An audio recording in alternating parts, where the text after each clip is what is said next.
ஒவ்வொரு வார்த்தைக்கும் ஒவ்வொரு நாள் சத்சங்கம் நிகழ்த்த வேண்டும். அமரும் பதிகேள் அகம் ஆம் எனும் இப்பிமரம் கெட மெய்ப்பொருள் பேசியவா குமரன் கிரிராச குமாரி மகன் சமரம் பெரு தானவநாசகனே. மட்டூர்குழல் மங்கையர் மையல் வலைப்பட்டு ஊசல்படும் பரிசு என்று ஒழிவேன். தட்டு ஊடு அறவேல் சைலத்து எரியும் நிட்டூர நிராகுல நிர்பயனே.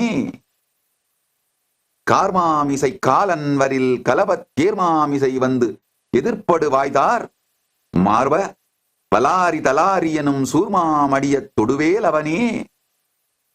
கூகா என என் கிளைகூடி அழப்போகா வகைமை பொருள் பேசியவா நாகாசலவேலவனாலு கவி தியாகா சுரலோக சிகாமணியே. ஒவ்வொரு கந்தரனுபூதி பாடலையும் பார்க்கும் பொழுது ஒவ்வொரு வார்த்தைக்கும் ஒவ்வொரு நாள் சத்சங்கம் நிகழ்த்த வேண்டும். கைலாசாவின் கந்தசஷ்டி மகோத்சவம் பகவான் நித்யானந்தரை கேளுங்கள். 6 நாட்கள் தினந்தோறும் நடைபெறும் தொடர் நேரலை சத்சங்கத்தில் இணையுங்கள்.